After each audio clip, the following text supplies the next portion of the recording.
Welcome to the Home Business Podcast with Richard Captain Henderson, publisher of Home Business Magazine, and Sherilyn Colleen, managing editor. This how-to show helps you successfully operate your home-based business.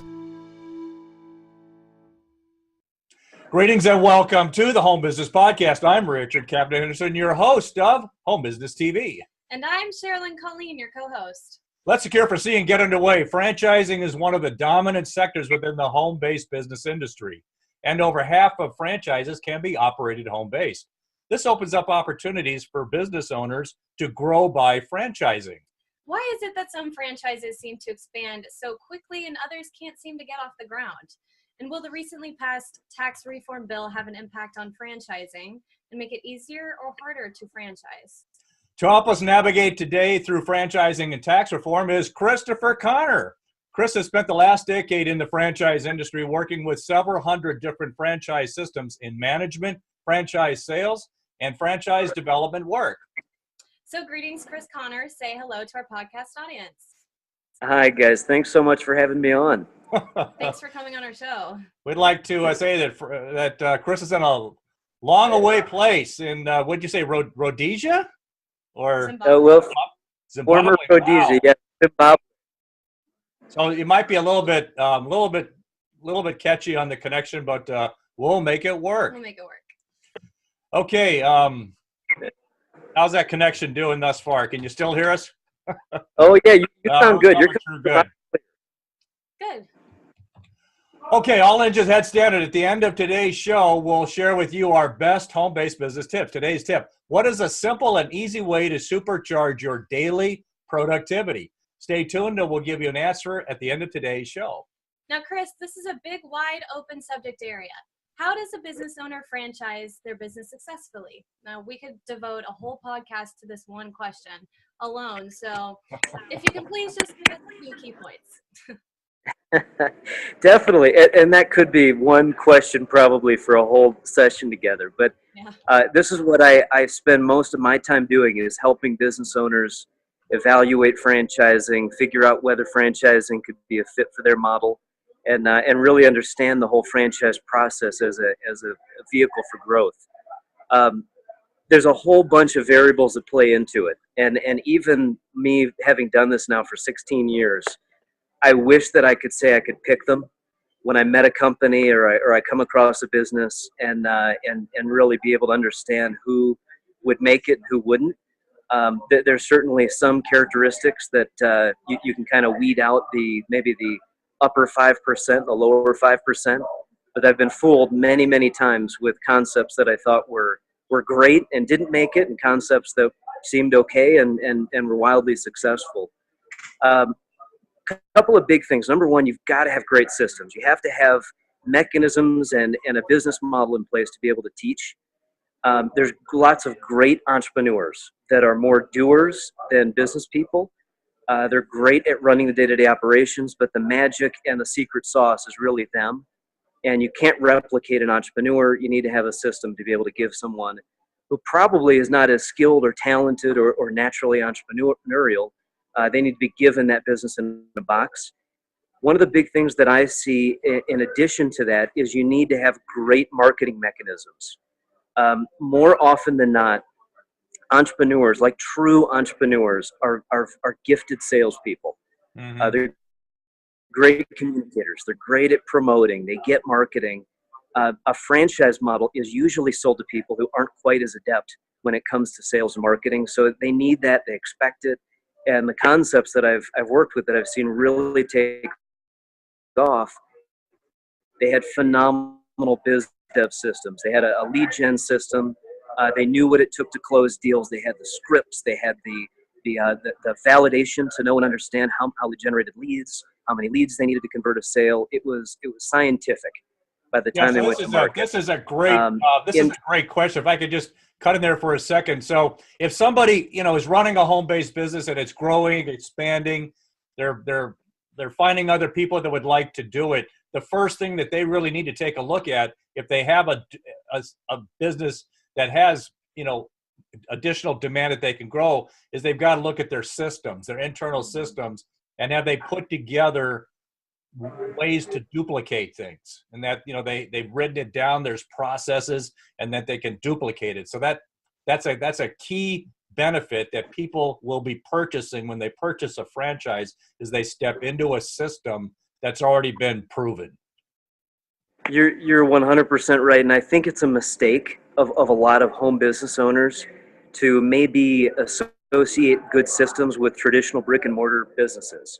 Right. When you think of systems, you maybe think of restaurants, you think of businesses that have a lot of employees, a lot of capital equipment.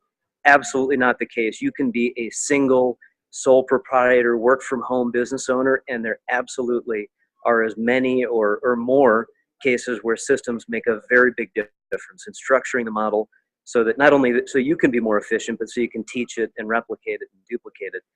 I started out as home based myself, and I loved being home based. We've gotten an office since, but I wholeheartedly believe in the home based model. A lot of the franchises that I've sold have been home based. We probably had more success in that category than any other, because you can start them with lower capital. Yeah, I mean, you're using your home office as the admin base.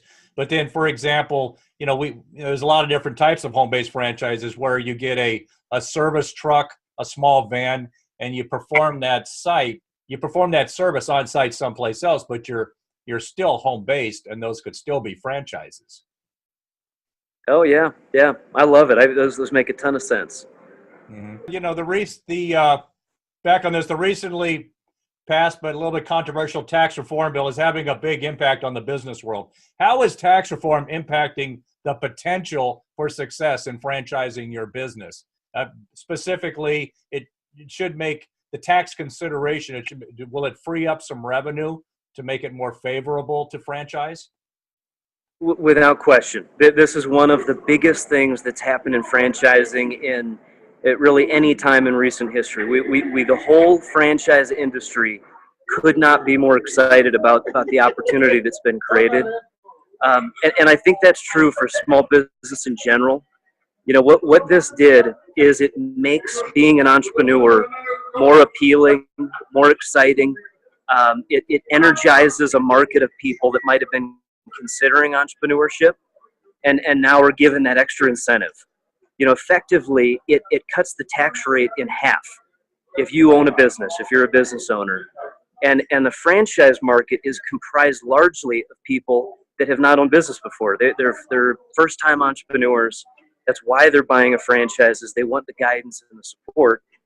This tax change, this entire reform, gives that extra incentive. So if you're a W-2 employee, you have a traditionally higher tax rate. You still do for the most part. Mm-hmm. Now that extra push is there for you to jump into entrepreneurship.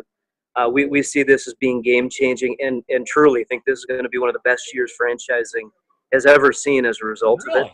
Just to home in on that a little bit. So it's the fact that if you set up an S-type or an LLC or incorporated, that there's a different consideration on pass-through income when you pass that income through to your personal income, like I do as an S-type corporation. Is the tax consideration then different and makes it more favorable? Is that where it's more favorable?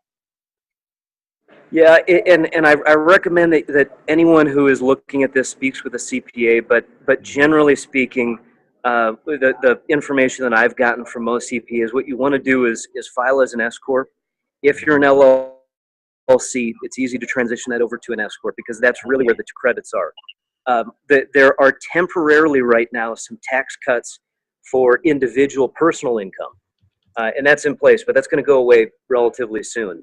So the real change, the permanent change, is for corporations, and so many of the people that are buying franchises are taxed as a W-2 employee. You're paying 40% if you're a high income earner, or even more in certain cases. You essentially have brought your tax rate down to 20%. You have to have the right structure. That varies too, depending on the sort of income that you're making in any given business. Mm-hmm. But again, it's about that incentive. It's created that incentive. Take the risk. It's worth taking the risk. And I'm sure you both agree with me on this, and anyone who's involved with entrepreneurship agrees. Nothing is better for our economy then more people taking the risk to start a business. It's where innovation, job growth, everything comes from. So to me, it's phenomenal news. Trump is controversial. He's got, a whole lot of people that just what he does. But this is good. This is really, really good.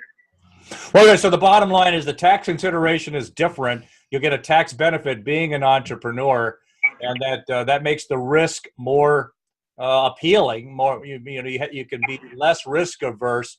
But as we always say, check with your CPA, with your attorney to get the final numbers. Well, moving on here, that's a fascinating subject. We'd probably get back and talk tax reform and all the issues behind that, but along with franchising. But we'll go back to franchising here in a second. Before moving on to our next topic, I'd like to highlight this show's sponsor, Safety Technology. Start a home-based business marketing non-lethal self-defense products.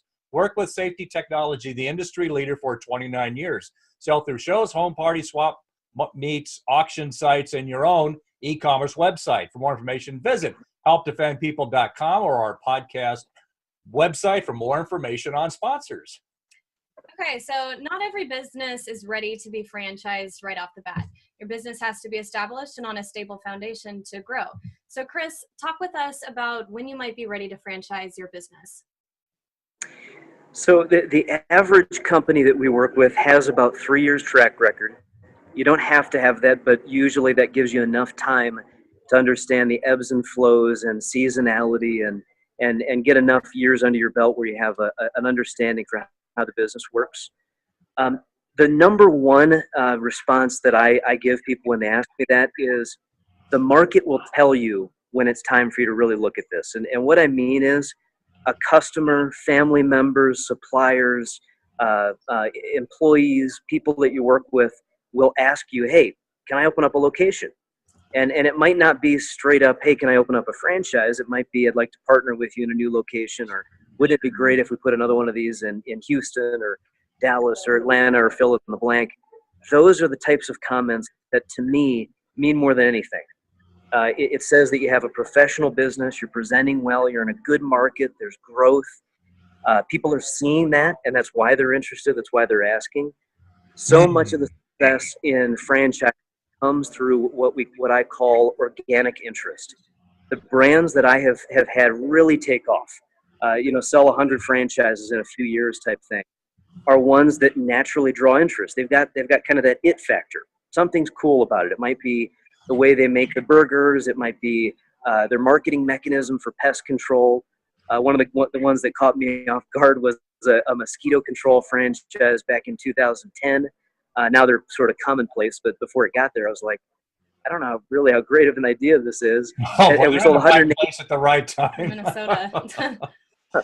And then Zika, all that. So they sold 180 2 years, and it's like they just had the right timing, right concept, and so people, the market will ask to get involved, and that's really when I say you need to be talking to people about this, because you could have that kind of lightning in a bottle sort of thing. So the nugget to pull out here, and what I can see is a problem with a lot of people running a business, is they get lulled into thinking they've got the best mousetrap, and they've been working it, and they kind of get maybe delusional a little bit.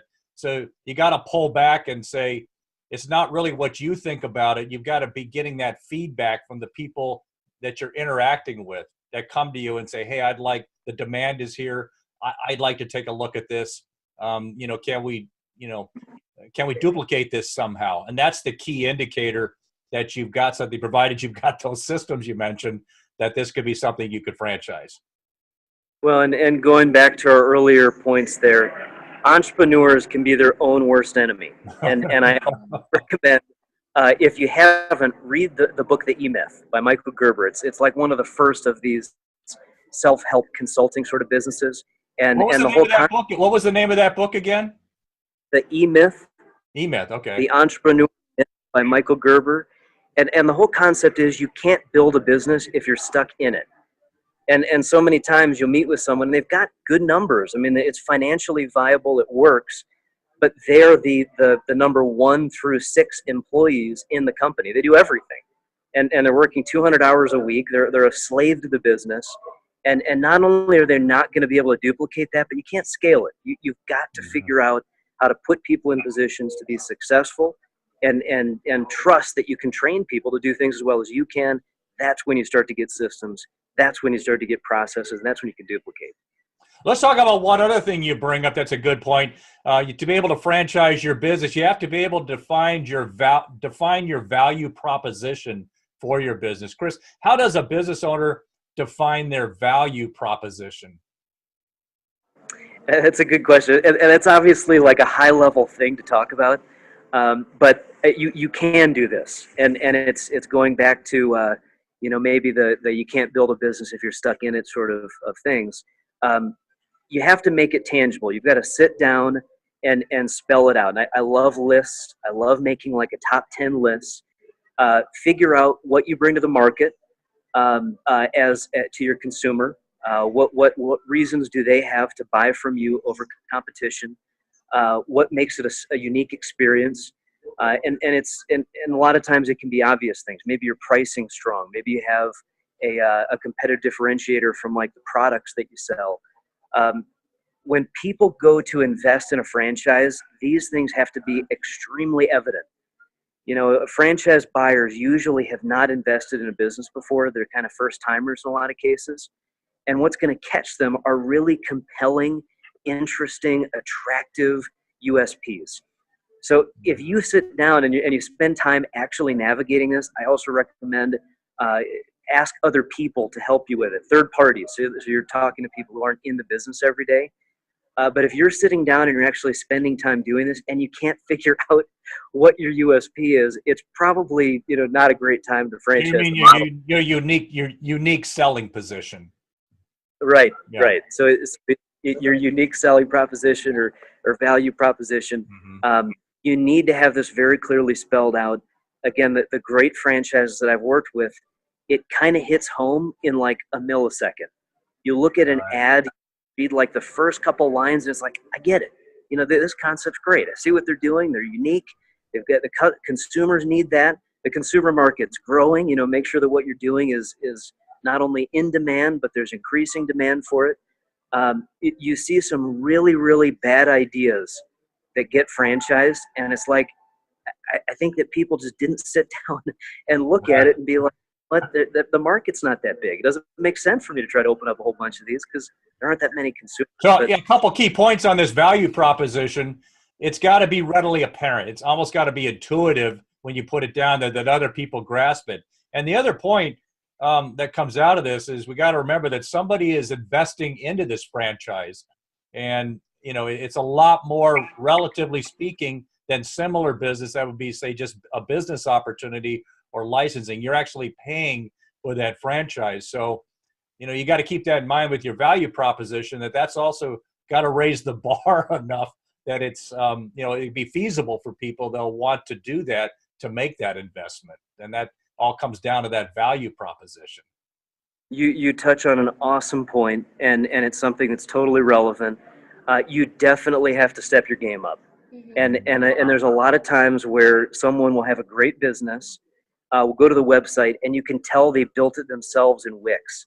And it's like, you can't have a homemade website here. We're going to be convincing people to like close out their 401k and refinance their house to invest in this. It's got to look and feel and present like polished and professional. Mm-hmm. And there's some industry segments that the website maybe not be that important, and it might be more than the website. Maybe it's a logo, maybe it's our signage, maybe it's our brochures. Those things have to be polished. There definitely is an element of like sex appeal in this whole thing. It's got to be flashy. It's got to be catchy. People will invest in things that they're drawn to, and they feel look the part. And if it doesn't, it's an uphill battle. It comes that brand, but they've got to sense that when they, obviously in any kind of business nowadays, the first thing they're going to do is go to the website, and they've got to get a good feeling for it. And that's your initial brochure 30 years ago. Your brochure is now what your website looks like. Totally. And that it goes further with social media. You need to have a polished, clean Twitter, Facebook, Pinterest. I'm getting close to 40, so I'm like not the one to be telling everyone what.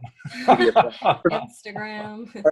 but those are relevant now, and I'd say that so many people, like particularly my age, around 40 and older, I think a lot of us didn't really take that stuff seriously. And just recently, I started to be like, okay, you need to focus on this stuff. It is 100% relevant to everything you're doing now, from a marketing and a branding perspective. And that stuff gets looked at when you're trying to grow and you're trying to scale and convince people to invest in a business. You've got to pay attention to it. True. So kind of going off of that, Chris, talk with us about the importance of franchise sales knowledge for franchisors. So that is another thing we could probably do a whole discussion. Yeah, we're kind of running out of time a little bit, but if you could just kind of hit some highlights. I think we'd like to circle back with you for a future podcast and hit some of these. For sure. So obviously, if you go through the process to franchise and you can't sell it, it is a complete waste of time and money. So to me, selling, marketing, being able to convince people to buy in, that's sort of the end all be all. There's a lot of things you need to do before you franchise and when you get ready to franchise, but selling it is the absolute most important thing. So you need to make sure you're not only packaged and prepared and looking pretty and presentable to people, but you need to either be ready to sell and convince people to invest or bring people in who can't, because that's the whole deal. Yeah, I imagine a lot of people that have been particularly adept at developing systems for franchises and getting that duplicatable system, that's where their skill is. And it may not be in sales. Yeah, and that's true. I mean, it's just sort of human nature. You're kind of good at one or the other. So the key is to have enough self-awareness to define maybe where you fit, and whatever you're not good at, bring people in. I mean, that's the definition of scale and growth is empower other folks in your organization. Great. Well, Christopher Connor, this has been a great discussion on franchising and the a little bit on the impacts of tax reform on potential for franchising. Do you have any final points you'd like to share with our audience? The one big thing I'd like to leave everyone with is entrepreneurship, whether it's franchising or not, is the best thing that ever happened to me. Maybe outside of my wife and kids. There you go. So many people that I've interacted with, including myself, best decision I've ever made when it comes to professional life. You absolutely need to look at it now. If it's at all in the realm of possibility, great factors, great variables, this tax reform, level of optimism, now is the time to be looking at it. And hopefully franchising is a part of that, but if not, entrepreneurship is the way to go. Just jump into the pool and become an entrepreneur. Well, Chris Connor, thank you for being such a great guest on the Home Business Podcast. To learn more about Chris Connor, visit our podcast website at homebusinessmag.com for more information. Okay, the answer to today's home business tip. What is a simple and easy way to supercharge your productivity on a daily basis? When something hits your inbox that will take less than 2 minutes to do it now. Don't click over it and put it off till later. Get it done now if you can do so in 2 minutes or less. Thanks for joining us on this episode of the Home Business Podcast. Share your feedback with us on Facebook, Twitter, Instagram, and at our website, homebusinessmag.com. Visit the website for information on advertising. Subscribe free to our newsletter. Please visit our sponsors. For more information, visit homebusinessmag.com or our expo at homebusinessexpo.com. I'm Richard Captain Henderson saying anchors away. And I'm Sherilyn Colleen. We'll talk with you soon. Until then, make it a great home-based biz day.